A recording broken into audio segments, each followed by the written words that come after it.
My name is Joel Bunch. I work in the reference department here. Just want to welcome you to the library. Thank you for tuning in online. Appreciate that on our live stream. Got a couple things to mention tonight. You may have noticed there are evaluation forms in your chairs. If you'd like to give us your feedback, there's a box in the back of the room next to our Pearls bookseller who is selling books tonight. If you want to turn your feedback in there, we'd love to hear what you thought of tonight's spin or just a library in general. Tonight we have, Dr. Jessica Hooten Wilson with us. She's going to be talking about her book, The Scandal of Holiness. She's written several books, won several awards, so interested in hearing what she has to say. Tonight's topic, would you say, is just learning from how to be a better person from the literary greats. And we have one other event that's coming next week. It's also going to be on a Thursday night, 7 o'clock. We're going to hear from poet Maggie Smith, if you're interested in that. That's being put on by the UA Program in Creative Writing and Translation, and that's going to be in the Event Center. So thank you all again for being here, and please join me in welcoming Dr. Jessica Hooten Wilson. Thank you. So that we're less spread out, that's really loud, would you mind just kind of scooting in just a little bit? It's a smaller group, unless you're scared or if it's COVID and you want distance. I totally understand. I don't want to force anyone out of their comfort zone. But just if you're closer here, it's easier than me walking back and forth and getting all my steps in. I don't actually keep track of that. So don't make me walk more than I have to. I went ahead and brought a little bit of show and tell because tonight I'm going to mostly talk about this book, The Scandal of Holiness, which just came out last week. But this is an older book that I have as well that I'm going to mention a little bit. And then this just came in the mail today, and this comes out May 3rd. So I went ahead and brought this so I can kind of mention this to you as well. So I have another book coming out in a few weeks, so I went ahead and brought a copy of it. So I wanted to start with this book in particular, because I was listening to the Holy Post podcast. I don't know if you listened to that. And the big question that was on the Holy Post today was whether or not what we're watching is influencing us to imitation. That was the big question. And for me, I remember, picking literature for my kids, picking film for my children, and I'm always thinking that the stories that they're being shown, they're becoming hosts. That sounds really funny. The Holy Post host was Christian, and she said that when she was in high school, she listened to the Go-Go's a lot. And then she looks back at pictures, and she's like, I had the same hair as a Go-Go. I had the same earrings as a Go-Go. That you're actually imitating what it is that you're seeing. Well, the first book that I ever wrote was when I discovered this process of imitation in literature.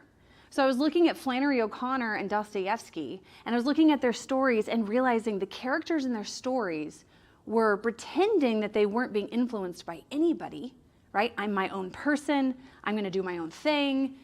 And what was actually happening is they were falling into the temptation to imitate anything around them without really having a rubric or a standard, or even their will was very much involved. Because they thought so much that they were their own individuals, and they didn't realize they were being heavily influenced and enslaved to all the different models that were available. So that's what this book was about. And the reason I bring it up is because as I realized that, this was kind of the negative. I mean, even look at the cover.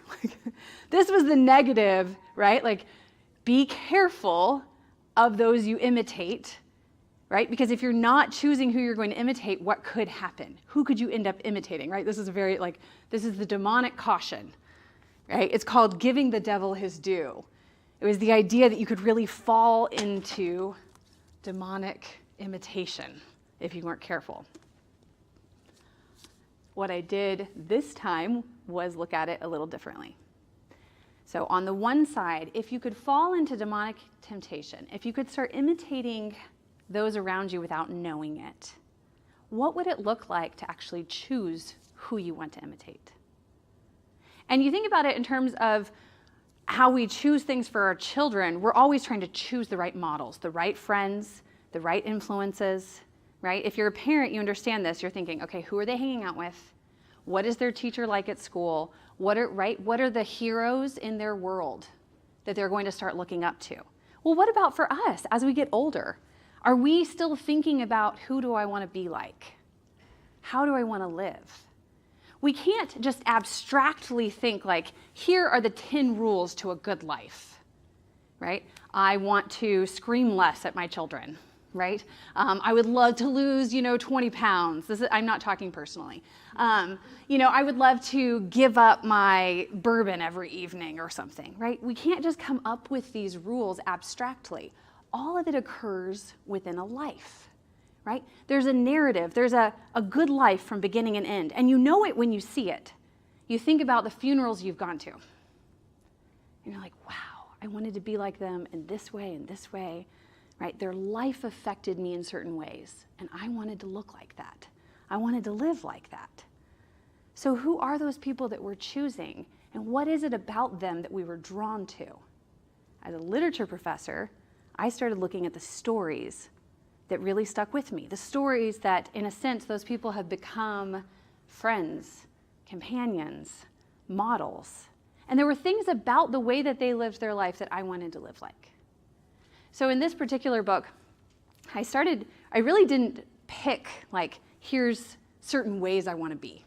I didn't start with the character traits or the aspects of character. Does that make sense? I didn't start by thinking, like, I really want to be holy by going to church all the time. Or I really want to be holy by memorizing the Bible or by abstaining from this or being someone who does lots of charitable acts.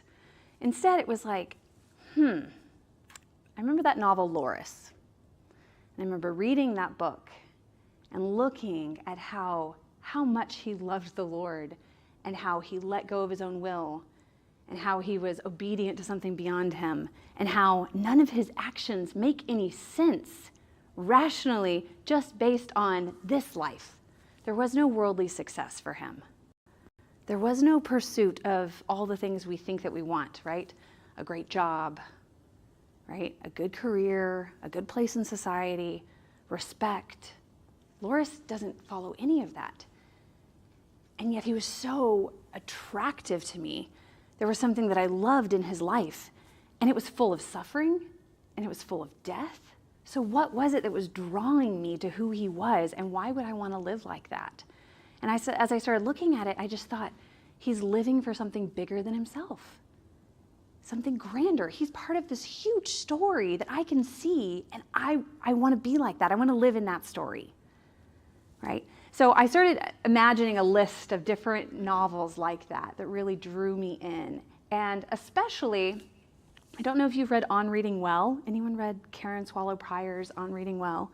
So Karen, what she did is she actually took the virtues. She took like courage, temperance, patience, faith. And she went through, and it's Karen's a friend, so I'm saying this like I really respect her book. I love her book.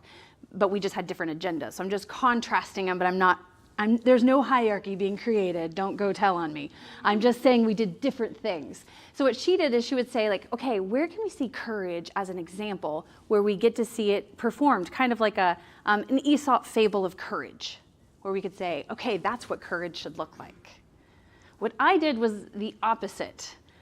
Okay, there's this person, and their life looks like Jesus, and I want to know why and how, and I want to live like that person. What are all the ways that I saw this glimpse of something higher and better in that person's life? And so I looked at Loris. I looked at the Book of the Dun Cow. Just nod with me if you've read the Book of the Dun Cow. Only 2 people. The Book of the Dun Cow is phenomenal, by the way. It's one of those stories that all the characters are animals. And when you first read it, you're very taken with the animals, but maybe you don't have an idea of what's going on. But it's one of those stories that attracts you. There's something mysterious. There's something gripping. There's something that you can't let go of. So I started looking at all these different novels. Now, the reason that I think novels do this, that they introduce you to this whole life, and that they introduce you to it in a way that's mysterious, because it's not didactic. It's not something that you, like I said, you could take apart and just easily put into a 10 Commandments from that person's life. A lot of times in our culture, if you look at truth, goodness, and beauty, the 3 transcendentals, right? People say, okay, well, truth is relative, right? Truth is up to each individual person, your truth, my truth. Truth is a matter of perspective. These are kind of the things that our culture commonly says when it comes to arguments about what is true or goodness, right? Whatever is good for you is good for you, right? It's up to you. And then beauty is in the eye of the beholder. And so we have this way of kind of letting go of the transcendentals culturally. But what happens when Notre Dame Cathedral burns down? There wasn't a person on the planet that said, thank God that's gone. Because there's something in us that even if we can't come up with the rubric, even if we will start disagreeing, right? There's something that we intuit about beauty that draws us, that we are delighted by. Something inside us is evoked by it, that you see in these novels that grips you, that grabs your imagination, right? What do they do in totalitarian cultures? The first thing that they do is, I don't know if you do what? Strip you of your personality. Right? They have to completely convince you that you are not human. And the best way to do that is to destroy any part of you that reminds you that you're made up of body and soul. Right? They try to change that level of dignity that you have. And they make everything look ugly. How many people have been to Moscow? Right? The Soviet era just destroyed architecture over there.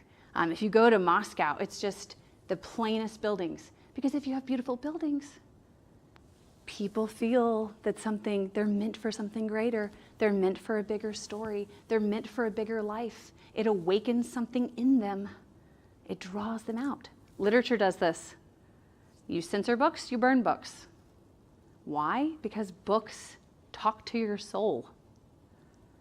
Books remind you that you aren't made to be an ant in an anthill, that there's something more to you than just your skills and the utility and the efficiency of your life. Books draw out that sense that there is a bigger life that is meant for you, right? And it asks that of you. So whenever people want to control and enslave masses, they have to convince you that you're just one in a million. But when you look at a novel and you see this story and you get to know that person, and you can't reduce them to an Aesop's fable. You can't reduce their whole personality or their whole life to a bumper sticker. It won't let you. It's the irreducible nature of the narrative that talks to you about how to live better, right? That reminds you that you too cannot be defined in that way. That no one could say you fit this label, right? That you are defined by your political party. You are defined by your denomination. You are defined by your age. You are defined by any of these one pieces of who you are. Instead, narratives remind you that you're a story, that you're a character in a story, and that the story began way before you and is going to continue after you. And what is the story of your life that you hope people tell and remember about who you are? And part of that has to be created by the relationships that you're in, right? The friends that you have who are helping you become that person. The scriptures say, that bad company corrupts good character, right? But that good friends, iron sharpens iron. And so you're supposed to surround yourself with this company that's on the same pilgrimage as you. So if you look at old narratives, you see constantly Chaucer in a company of pilgrims. Dante needs Virgil, and then they have all these interlocutors along the way because there's a company moving towards the company of heaven. So the nature of a life is also not to be an individual. In the same way that you're not making this choice all on your own, right? That you are meant for something bigger. That something bigger is not just for you, right? It's not just about your self-improvement. It's about everyone around you moving towards a higher goal and a higher end. And so who are those friends that you surround yourself with, right? Some of the ways that I've explained this in the past to my students, especially when students balk at the idea of poetry, or if I'm going to teach poetry, right? The big question for poetry is the same question you have for math. What's the use, right? Like, what's the usefulness of this? That's what they want to know. The reality is that the most useful things in the world are not the best things in the world. It's the most useless things in the world that are the best things in the world. Babies. Babies are the most useless thing in the world. They do nothing but take from you. I'm the mom of 3, right? They do nothing but take from you, and yet they increase your capacity to love. Right? The beauty of Notre Dame, is that efficient? Is that good stewardship? Right? Is it useful to have that kind of architecture that we spend money on? No, because beauty is useless. That's why it's wonderful. That's why you can love it. Novels are useless, and they should be so. People are useless. The minute you treat a person like they have use for you, you've lost what it meant for them to be a person. And you've lost for yourself the idea of what relationships are and what love should look like. So in the same way that you approach people as these beautiful, useless things, you should also approach books in a very likewise manner, right? You don't go before the book trying to take out the moral or the life lesson or how to best improve. But when I approached the books that I talk about in the Scandal of Holiness, I went to each of them and I said, okay, in the same way that I would with friends or with people in my family or people in my church, people who have actually iron sharpened iron for me, read me. Show me the truth that I am not at, or the beauty that I have not reached, or the goodness that I have not reached. And please read me and show me what I lack. Because by reading me and having this approach to this kind of friendship in which, I think about it, let's move away from books for a second, let's come back to books. Imagine for a second, I'm going to talk to Heidi because I know Heidi. So imagine for a second, like, Heidi, I just made this weird decision. I don't know if it was good or not. Like, can you tell me what you think of this? Right? You do that. You ask people's opinion. You ask for people's thoughts on the choices that you're making, the ways that you're living, right? The same thing can happen from books. Read me. One of my former professors, Ralph Wood, when I was at Baylor, compared it to an icon. So he does a lot of study in the Russian Orthodox tradition, which is what I did for my first book with Dostoevsky. Icons, right, unlike mirrors, they don't just reflect back to you what you want to see. Instead, icons are usually the face of Christ or the face of a saint that so much looks like Christ you can hardly tell what it is, right? The icons are supposed to look so much the same. That's the goal, right? The way that icons are actually written is that they would show the face of Christ through whichever saint you're looking at.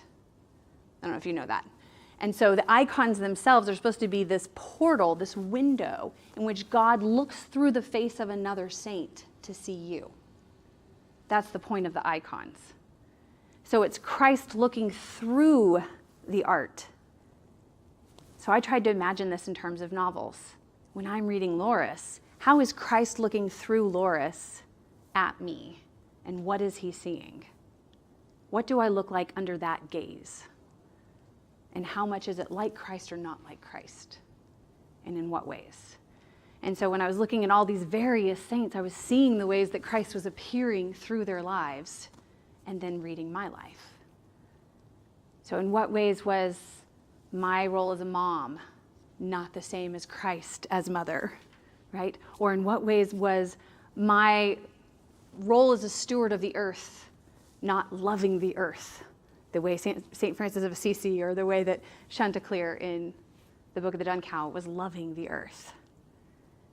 And in this sense, by constantly having these friends that showed me what a better life could look like, I was hoping that this company would be kind of this group of pilgrims that helped me move forward, right? That helped me in some sense ascend on this journey. So I wrote the book with that in mind, hoping that it would then, of course, bear fruit in other people, that I could share these same things that I loved because they increased my capacity to love and therefore would help others increase their loves. So I'm going to wrap up the last 5 minutes by reading you my conclusion. I've never done a small book talk before, but I'm guessing you should read part of the book if you're sharing a book.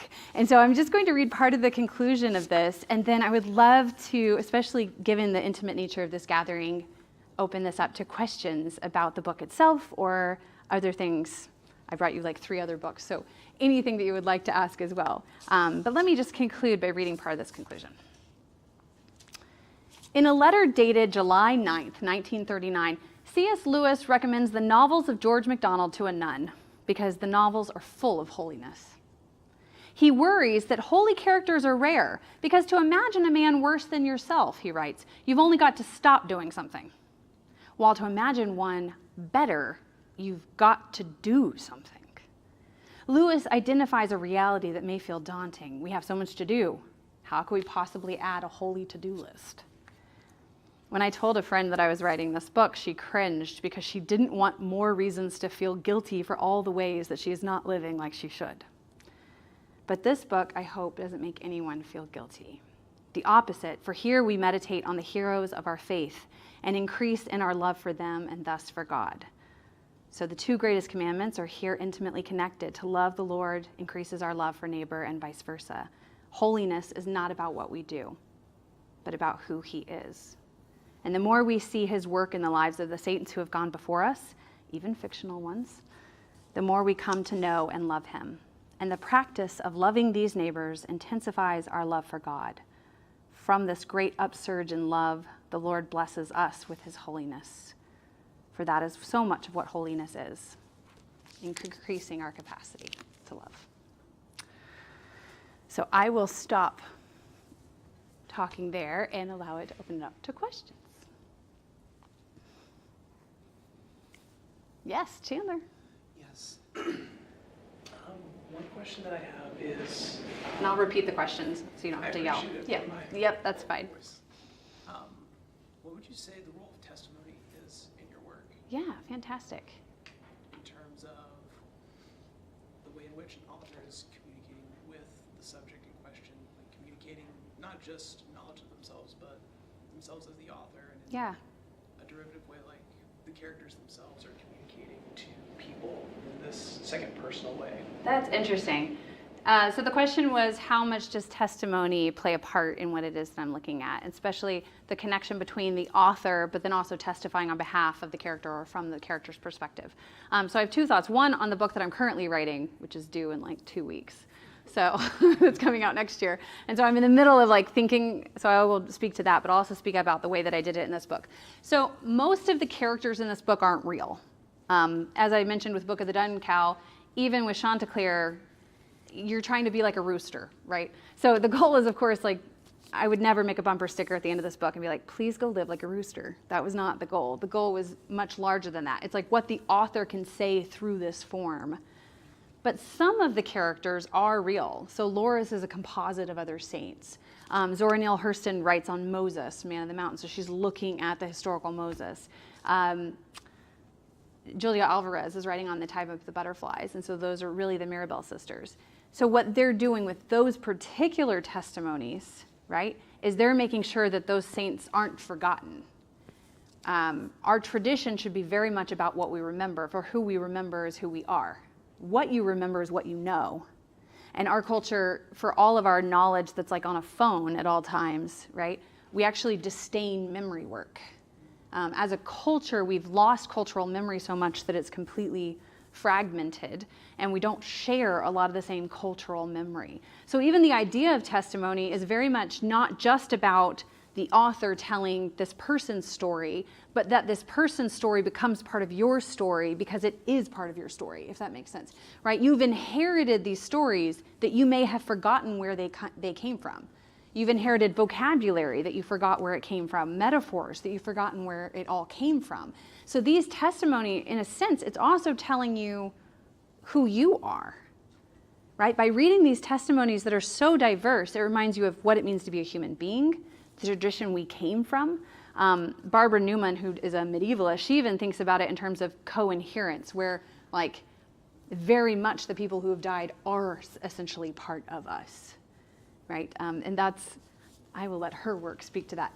But there is this mystical idea of the things that have come before. So to testify on their behalf is also to have you reckon with what your own testimony would be. Right? It's always a part of a larger testimony. Yes? So the ability to acknowledge that someone in a book is speaking to you takes imagination.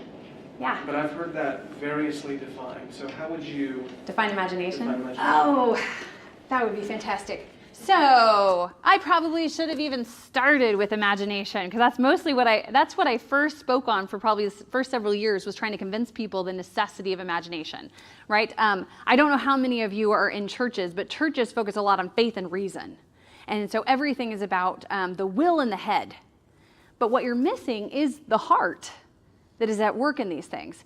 C.S. Lewis calls the imagination the organ of meaning, right? Versus the mind as the organ of truth, right? So you can have truth, but if you can't make sense of it, if there is no way to live it out, if there is no context, if it doesn't have significance, right, then where does truth go, right? What's the point of all the reason if you can't imagine its place in the narrative, right? So imagination is, I'm using it very broadly, as how you imagine, as how you image, as how you see, right? Your way of envisioning.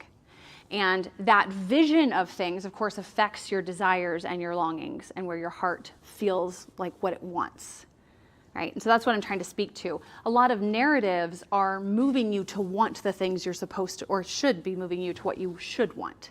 You have counterexamples to this. So if you look in Dante, Divine Comedy, right? In Inferno, you have Francesca and Paolo, and they're floating in the sphere of lust. And she explains her story to Dante, and Dante swoons, right? So he's affected by her story in such a way that he desired the wrong thing.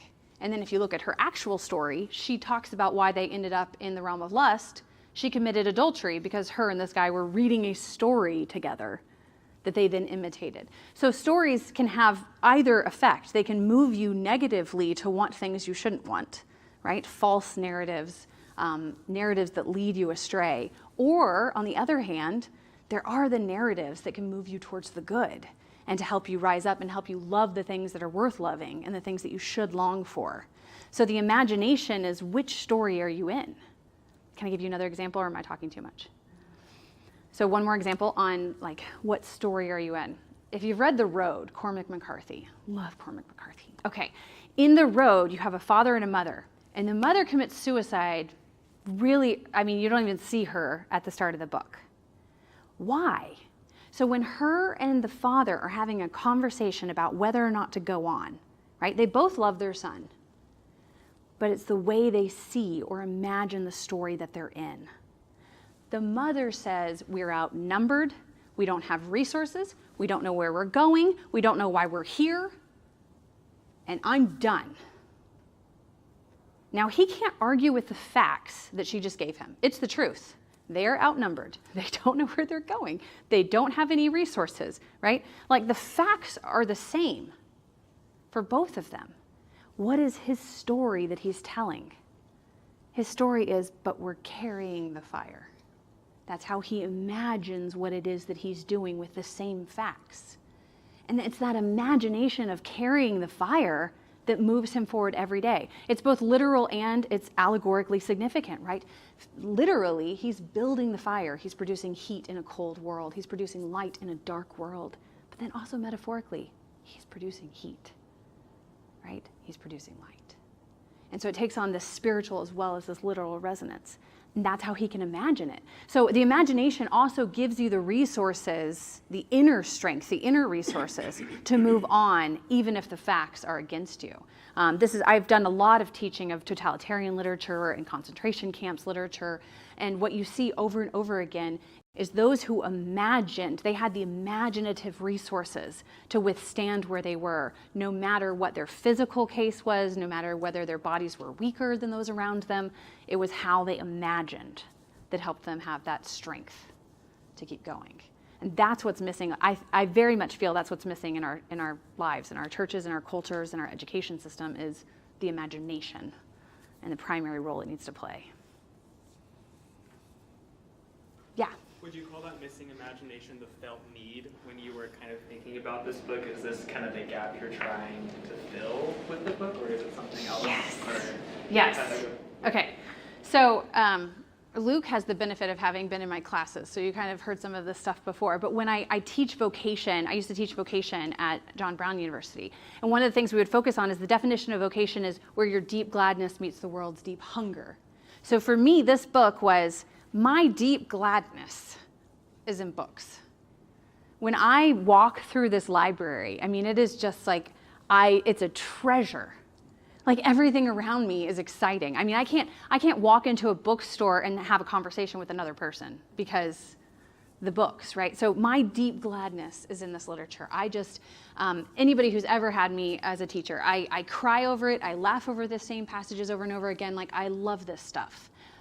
But also, strangely enough, it's such a hunger in our culture. The number of people who are just really, they're in despair, they're lost, they're missing something. They don't know how to imagine the narrative, right? What story is being told with who they are and their place in the world? There's just this missing gap. I never thought growing up and like wanting to write books that I would be writing books in a culture that nobody wanted to read, right? Like that we have such a culture that doesn't want to read, and so I'm writing books just defending the desire to read, that we should all be reading. Right? Walker Percy in the 1960s, he said he envied Alexander Solzhenitsyn because Solzhenitsyn got censored and exiled from Russia.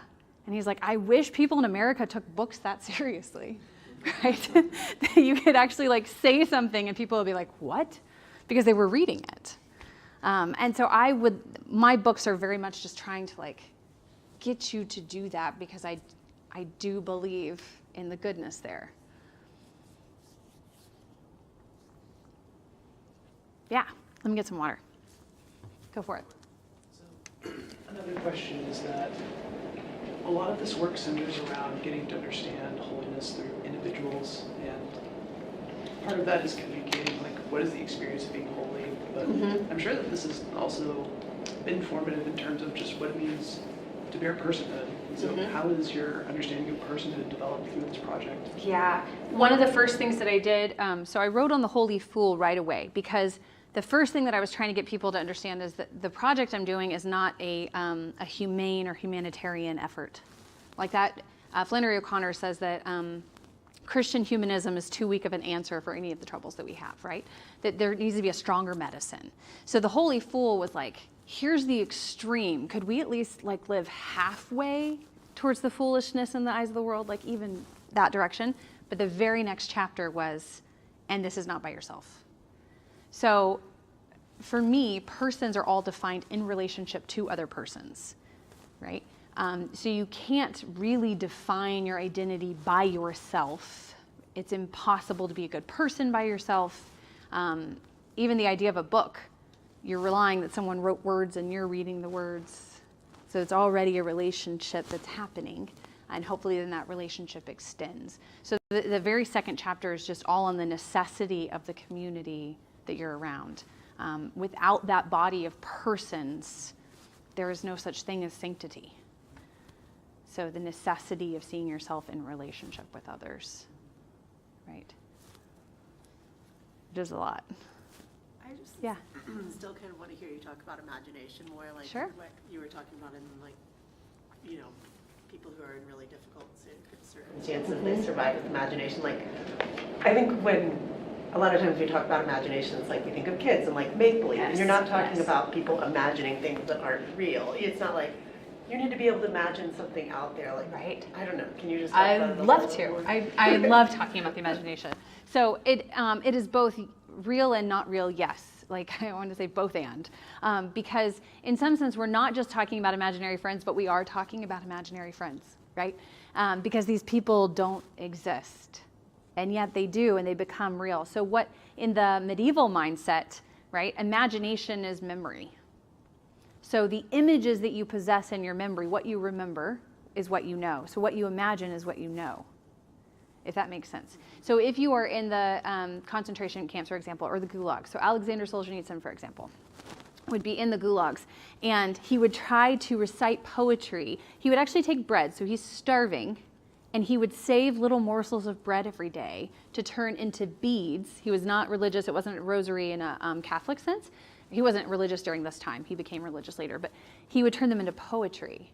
And so they were mnemonics. It was important enough for him to literally lose bread when he's starving so that he could remember poetry. Like the imagination was such a crucial part of how he could get through the gulags, right? That he would lose bread over it. So it's like the song in your head. Like, what are the choruses that are inside you? I mean, everyone's had songs in their head that they can't get out of their head, right? But what are those choruses? How much of them are inane, silly, unnecessary things that don't give us strength? And how much of them are Hopkins and Shakespeare and County Colon? How much of them give us those resources that the song in our head helps us face the life that we're in, versus a song that falsely tells us who we are or falsely gives us like a pep talk for the day, but it's not the inner strength you would need to actually get through, right? One example of like a seriously strong line is County Colon. It's "Yet I do marvel." I don't know if you know this poem. "Yet I do marvel that God made me a poet and black."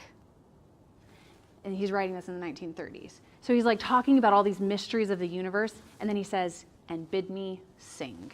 So it's like this like defiance of who he is, was made by God and bid to sing. And I love that. I love that idea that like the mysteries of God, and he feels this permission and almost this authority to be able to speak, to bring his words to life, right? When all of the culture may be telling you to shut up. Can you remember, right, that God made County Colon black and a poet and bid him sing, right? That God gave us these abilities to be able to speak in our moments that we need to speak out. And so I think those are the kind of choruses you would want to imagine. So imagination is the memory, the images you have, right, that make up your imagination. They make up who you are. It's kind of, the medievals would construct actual images. They would construct memory palaces. That's where we get that idea.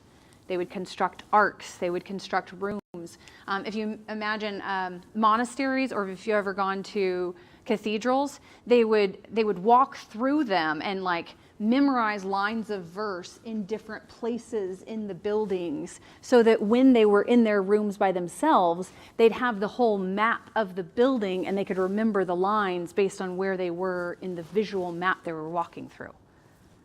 So imagination was very much like it was an image that they were trying to also remember, right? That's the construct. And so imagination was your memory, it was who you are. It's also how you imagine your place in a story. So for instance, if I think that I'm only my matter, I'm only my body, I'm only my flesh, I imagine that that's who I am, right? Well, then what does it matter what I do with my life, right? I need to get the most money that I can. I need to have the most comfort that I can. I need to stay away from as much suffering as I can, right? If I'm only matter. If instead I am a living stone as part of a great building that's being built with my life, that's a different imagination of who I am. Am I the own author and I have to make up my story as it's written, and I'm in charge of writing this story because I may be doing a really bad job, and that's where a lot of the despair comes from, or the frustration? Or am I a character in a really big story that someone else is telling who's bigger and wiser than me, and it's an adventure to get to see where it goes, right? I don't have to even decide whether it turns out good or bad because he's already decided it'll turn out good, and I get to trust that. The freedom there's a lot more freedom there than if I'm writing it and I keep telling a bad story, right? So there's lots of ways that imagination plays a role. I'll give you one more because I really have spent the last several years just talking imagination. C.S. Lewis talks about imagination. Imagine 3 concentric circles. I wish I had a whiteboard. You have the larger circle, then you have one inside, and in the very center you have the will. And for the way that the reason he does this is a medieval construct. On the outside, how you imagine gives you a certain ability to see. So you won't see certain things that you can't imagine are there. You won't even be able to recognize them, if that makes sense, right? If you're looking for certain things. Imagine those pictures that you're looking at where it's all the different things look like they're happening, and if you stare at it long enough, another image will appear, right? Or if you look at those pictures, it looks like an old lady, or is it actually a young lady? Is it a duck or is it a rabbit? You know what I'm talking about, right? The psychological games. So your imagination helps you see in certain ways certain things, and you'll miss other things just by how you see. Lewis said that's the first open sphere. Like your imaginations are being formed by what you read, by your culture, that's even giving you an ability to see certain things, right? I'll give you an example. Like I have relatives generations older than me who would not have seen that the way that they treated black people in their community was wrong. They couldn't have seen it. Like you could have analyzed it all you wanted to and talked to them about it, but they couldn't have imagined it, if that makes sense. So the imagination was first. Then he said the intellect was next. So once you've been able to imagine a certain thing, then you get to assess and analyze. And that's where narratives really come into play. You read certain narratives that affect how you see the world, and then someone can talk to you about what that might mean. That's why, I mean, my book is kind of funny because it's like a book about trying to get you to read books. So like the first go is I'm hoping read the novels, but then this one says, okay, what might that novel have done to you or called out in you or made you desire that we can talk about and analyze together? That's the second step. And then the third is acting upon it, it's will. And that's right in the center. But if you don't have the right imagination formed and you don't have an intellect that's prepared to analyze that imagination, then how are you acting? You're making choices without knowing how your imagination's being formed and with a weak head, as Lewis would call it, right? So you have a missing chest and a weak head, and therefore your will is just being brought by whatever cultural wind is taking it. And that's what you'd have to prevent against. I quote Lewis a lot. Yes? So I was wondering about the role of joy and celebration in imagination, and kind of if you'd given that any thought. I'm sure you have. But I'm speaking as what I am, a PhD student. Yeah. Former English teacher, and I'm thinking right now quite a bit about incorporating play and joy into the classroom. And I'm just wondering how, that it almost feels like a triangulation in a way. So like joy and celebration and imagination all coming together. I'd have to think on the triangle metaphor because I'm not there. But as far as the play, yes, absolutely. So imagination gives you a lot more freedom. Alan Jacobs, in A Theology of Reading, he talks about the fact that the greatest Christian liberation was always a matter of play.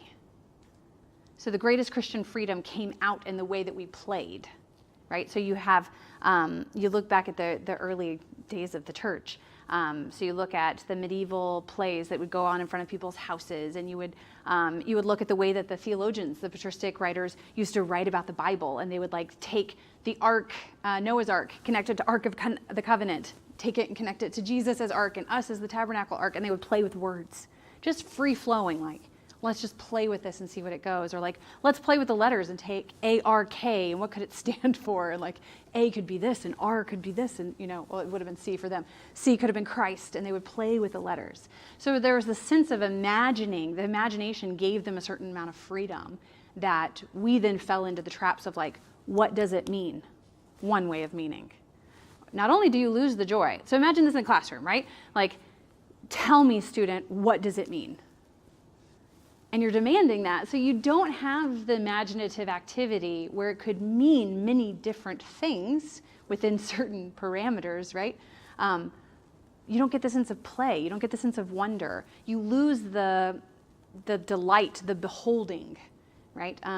Hopkins says, these things all here, and but the beholder wanting, right? We're missing the beholder, and that's what we're meant to be, is those who behold. So you can't behold in awe and joy and wonder if you don't have the freedom to play with what you're beholding. If you're always trying to scrutinize or judge or critique, right, or know the right answer, then where's the freedom and where's the play? So I think those things, the idea of play very much goes together. Even the earliest doctrines on the Trinity, you look at, Chandler probably knows this better than I do, but De Trinitate, Augustine, right? So Augustine, all his ideas on the Trinity are about dancing, and all of the three partners of the Trinity are dancing. So everything was about play. Everything was about joy and play, and that's how we are as creatures, is meant to play and meant to be wanderers. That's also where, love comes from, right? Like the love, the delight, the joy, all of those things go together, right? I don't know about the triangle yet. I will still have to think about the metaphor. I like triangulation metaphors, very much so. But yeah, I'll have to think about that one. So, yeah. I realize, or I think I understand that this book, which I haven't read, Yeah. apologize, you're kind of talking to the reader or the potential reader. But I am curious if your book references, or if you have an opinion about authorities like school boards, for example, the cultural moment that we're in about regulating what texts are available, especially in schools, in libraries. Do you see any connection between your work in addressing readers and how maybe they can think about approaching books and what we see authorities doing as far as regulating books? Yes, absolutely. So it's another reason I brought this other book. So this is probably really great timing for this. I have another book coming out May 3rd. It's called Learning the Good Life. And this is a great text reader. And the hope for this is that it becomes a great text reader for people, that they can see the great conversation. So the attacks right now on the great conversation, the reason you're getting censored anything that's like pre-20th century, right, is because there is just so much racism, misogyny, classism, just all the things that have happened that we are all still doing and that we're all still part of, right? And so people want to throw out a lot of the great tradition, right? And they want to censor the works. So what this is trying to do is trying to find a way to show you how these things are in conversation, the necessity of bringing text into conversation rather than silencing them. That silencing them, first of all, just on a theoretical level, silencing doesn't do anything but make people want to read those books more. So the very activity of silencing is against you if you actually wanted to silence something. It just makes it the untouchable or the more desirous thing. So I don't know that that's really worthwhile. But as far as trying to see the necessity of these pieces, we have to teach discernment. You can't close off part of the conversation and pretend it never happened and then teach people to be discerning readers. Instead, you give them texts that are troublesome, that you have to ask questions about, and you teach people how to ask questions, how to be in conversation with a text, right? How to approach that text, how to be discerning. That's part of the wisdom that the tradition actually provides. Because, for example, none of the people at this table would agree. That's part of the point of the great tradition. When you look at the tradition, you're not trying to find a monolithic thread that has happened all the way from Lao Tzu to Toni Morrison. It doesn't exist. Instead, you teach people how to read Lao Tzu and Aristotle and Plato and Dante and Julian of Norwich and Sor Juana Inez. Like, you teach them how to read all of these different texts and practice the act of discernment. So the book that I'm writing right now that comes out in 2023, March, is called Reading for the Love of God. And it's basically on how to read that has been lost because we don't know how to do it anymore. And so it's an apology for reading and why you would be reading, right, and how to do it. So I talk about the Aristotelian triangle. How do you have the role of the author, the role of the reader, and the role of the text? What are those three things doing? What are their appropriate places in how you read? How much weight do you give each one of them? How do you keep those things in play? Right? And so all of that art of reading has been so lost. This is why you have people cutting literature from the canon, and then even cutting the idea of a canon at all. So for me, with the canon question, it is a living tradition, not you wrap it up with a bow and you pass this static thing on to the next group. If people aren't reading them, they're just dead things on a page anyways. Right? But if you're reading and engaging them and keeping it alive, then it means it's dynamic. It means there's room to grow. Like any living thing, it's going to change and alter and hopefully expand, right? And so I love the idea of this living canon in which the voices, especially from the past who were not uplifted by their time and place, we practice the gift of uplifting them that they should have received during their lifetime, right? We bring them, this is my metaphor of the book, we bring them to the table. We show that they were actually, they were always at the table and they were just being ignored. But they were at the table, and therefore we need to listen to them and give them time to speak. So I founded a classical school in Siloam Springs. So my alternative was to go ahead and actually just found a school for my kids. That was the way that I handled that.